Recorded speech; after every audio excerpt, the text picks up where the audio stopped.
జూబ్లీస్లో already round by round అన్నట్లుగా 4 రౌండ్లు కూడా కంప్లీట్ కాబోతున్నది.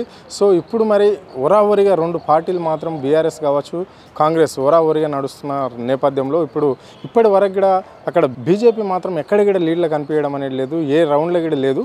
సో ఇప్పుడు ఈ 2 రౌండ్లలో ఈ 3 రౌండ్ అయిపోయినప్పటికీ కూడా ఇక్కడ టగ్గఫర్గా 2 పార్టీల మధ్యలో 2 కాంగ్రెస్ బీఆర్ఎస్ మధ్యలో బాగా టగ్గఫర్గా నడుస్తుంది. మరి ఇప్పుడు బీఆర్ఎస్ నాయకులు ఉన్నారు, అడిగి తెలుసుకునే ప్రయత్నం చేద్దాం. చెప్పండి సార్, ఇప్పుడు మరి కాంగ్రెస్ లీడ్లో ఉన్నట్లు అనిపిస్తుంది, మరి దీన్ని ఎట్లా చూస్తారు మీరు? కాంగ్రెస్ లీడ్లో ఏముండదు, ఇంకా చాలా రౌండ్స్ ఉన్నాయి కదా. ఆ రౌండ్స్ ప్రకారం ఇంకా లీడ్స్ ఇంకా బీఆర్ఎస్ పార్టీకి చూస్తుంది. ఇప్పుడు 2వ రౌండ్ ముగిసి 3వ రౌండ్ ముగిసేకాడికి 200 చిల్లపై చిలక మూల ఉంది, లీడ్లో ఉంది బీఆర్ఎస్ పార్టీ. ఇంకా రౌండ్స్ ఉన్నాయి, ఇంకా కాంగ్రెస్ లడ్సెస్ కాంగ్రెస్ ఉన్నాయి, చాలా ఉన్నాయి. కాకపోతే బీఆర్ఎస్ పార్టీ కంపల్సరీ గెలుస్తుంది. ఇంకా రౌండ్ చాలా ఉంది, దానికి ఏమీ ఆలోచించేది ఏం లేదు. అంటే ఆల్రెడీ మీరు ఓపు పెట్టుకున్న బీఆర్ఎస్ పార్టీ వాళ్ళు ఓపు పెట్టుకున్న రౌండ్స్ అయితే కంప్లీట్గా ఫస్ట్ రౌండ్లో కూడా కాంగ్రెసే కొన్ని ఓట్లతోని లీడ్లో ఉంది. సో దాని మీద మీరు బాగా ఫస్ట్ రౌండ్లో బాగా ఓపు పెట్టుకున్నారు కదా, దీన్ని ఎట్లా చూస్తారు? మరి ఇప్పుడు 1, 2, 3, 4 వచ్చేసింది, ఇప్పుడు 3 రౌండ్లలో కూడా కాంగ్రెసే ఆవాజ్ చూపెడుతుంది. ఇక్కడ ఏంటంటే షెట్లకు సంబంధించి కొంతమంది షేక్పేట కానీ కొంత బస్తీలలో కొన్ని ఏమైపోయినాయంటే కాంగ్రెస్ పార్టీ ఇచ్చలవిడిగా డబ్బు వంచి ఇచ్చలవిడిగా వాళ్ళకి సంబంధించి సీరియల్ వంచి అనేక రకాల దొంగ ఓట్లు ఇప్పించుకున్నాయి. అవి ఎక్స్పెక్ట్ చేయలేము, మేము అంతవరకు వస్తాం ఎక్స్పెక్ట్ చేయలేదు. రేపు 2 రోజులు అనగానే మేము ఏం చేసినామంటే మొత్తం బీఆర్ఎస్ పై సర్వే చేసి చూపించి డబ్బులు ఎప్పుడైతే వంచారో మళ్ళీ ఉల్టా జరిగింది. ఏంటంటే డబ్బులు కమ్ముడు పోయి కొంతమంది చేయడం, ఇది చేయడం, మైనార్టీ ఓల్డ్ చీలడం, కొద్దిగా జరిగిన సంఘటన అక్కడ బీఆర్ఎస్ పడి కొద్దిగా లాభం జరుగుతుంది అనుకున్నాం, నష్టం జరిగింది. అయినప్పుడు కానీ ఇప్పుడు జరగబోయేది ఇప్పుడు ఇంకా 3 రౌండ్స్ ఉన్నాయి, ఇంకా చాలా రౌండ్స్ ఉన్నాయి. ఎట్టి పరిస్థితుల్లో మేము గెలుస్తున్నాం బీఆర్ఎస్ పడికి, నో డౌట్, అట్లాంటిది ఏం లేదు. ఏముంది ఇప్పటికే జనాలకు వెళ్ళిపోతుంది కదా, 3000 మెజార్టీ తోటి కాంగ్రెస్ దూసుకెళ్తుంది అని చెప్పేసి అంటున్నారు. మీరు అనుకున్న మీరు ఏదైతే ఎక్స్పెక్ట్ చేసారో, ఏ డివిజన్ అయితే ఎక్స్పెక్ట్ చేసారో అది అందులో కూడా కొంచెం మెజార్టీ మీరు ముందంజలో ఉన్నా కానీ 3వ రౌండ్లో ముందంజలో ఉన్న అప్పటికి కూడా కొంచెం తగ్గినట్లు అనిపిస్తుంది కదా మెజార్టీ అని చెప్పేసి కూడా ప్రజలు అనుకుంటారు.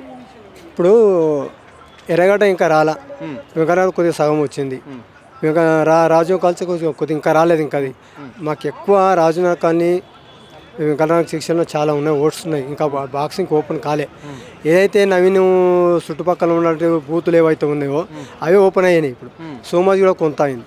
ఇప్పుడు ఇంకా రౌండ్ 4, 5వ రౌండ్లో కదా ఇంకా మాకు వస్తుంది, మెజార్టీ వస్తుంది కంపల్సరీ. మీరు రాదు ఎట్లా అనుకుంటారు మీరు? ఇప్పుడు 2 లేదు 3 అంటే 3వ రౌండ్లకి ఇప్పుడు ముగించాక 250 లీడ్లో ఉన్నాం. ఇంకా ఇప్పుడు డైరెక్ట్ ఇప్పుడు రాజీవ్ కాలనీ తెరిచి ఓపెన్ చేసిరనుకో తెలిసిపోతాం మెజార్టీ ఉందనేది. మేము పక్క 100% గెలుస్తాం, కాన్ఫిడెంట్గా చెప్తున్నాం, గెలుస్తున్నాం. ముందు వాళ్ళది ఒక కౌంటింగ్ జరుగుతుంది కాబట్టి వాళ్ళకు సంతోషం ఉండొచ్చు, వాళ్ళు మేము వస్తున్నాం. లాస్ట్ సైడ్లో మేము 100% పోస్ట్ బ్యాలెట్ నుంచి పోల్చుకుంటే ఇప్పటిదాకా కూడా మరి బీఆర్ఎస్ ఏదైతే ఓపు అనుకుందో ఇప్పటికి దాదాపుగా ఒరావరి 2 పార్టీల మధ్య నడుస్తుంది. మరి బీజేపీ పరిస్థితి ఏంటి? బీజేపీ లేదండి, బీజేపీకి ఛాన్స్ లేదు. నేను ఉదాహరణ చెప్తా ఉన్నా, బీజేపీ కాంగ్రెస్ 2 ఒకటే పార్టీలు, అవి 2 ఒకటే దుండు. నీవు అని అన్నట్టుగా 60లో పోయిన ఎలక్షన్లో కొట్లాడుకున్న ఈరోజు సైలెంట్గా ఉన్నారు, అసలు వాళ్ళు ఏం మాట్లాడతలేదు. ఇప్పుడు ప్రజాస్వామ్యంలో ప్రజలకు చేసే ఆలోచన వాళ్ళకి లేదు, ఎవరైతే తొత్తుగా ఉంటారో వాళ్ళకు సపోర్ట్ చేయడం. ఈ 2 జాతీయ పార్టీలు ఒకటి అయిపోయినాయి, ప్రాంతీయ పార్టీ కనుక ప్లాన్ చేస్తున్నారు తప్ప. అంతేగాని బీజేపీ ఇక్కడ సపోర్ట్ ఉండదు, బీజేపీ ఇక్కడ స్థానం కూడా ఉండదు, రావాలని కళాల బ్రహ్మ. చెప్పండి అన్న, ఇప్పుడు 10వ రౌండ్లు ఉన్నాయి, ఇప్పుడు దాదాపుగా 4 రౌండ్లు నడుస్తుంది.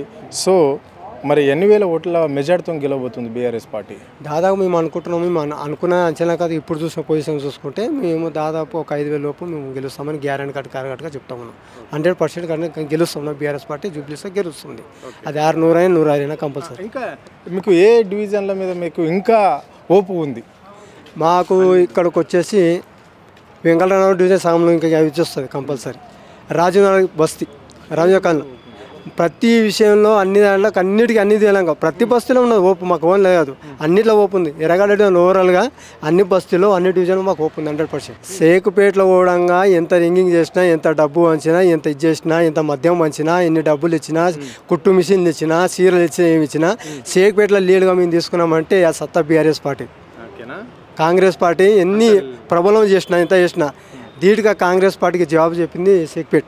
వాళ్ళు ఏదో అనుకున్నారు, మేము మొత్తం గెలుస్తాం అనుకున్నాం. షేక్పేట ఉదాహరణకి ఇంత డబ్బు వంచినా, ఏం చేసినా లీడ్గా అక్కడ బీఆర్ఎస్ ధీటుగా ఉన్నారు, అది 100%.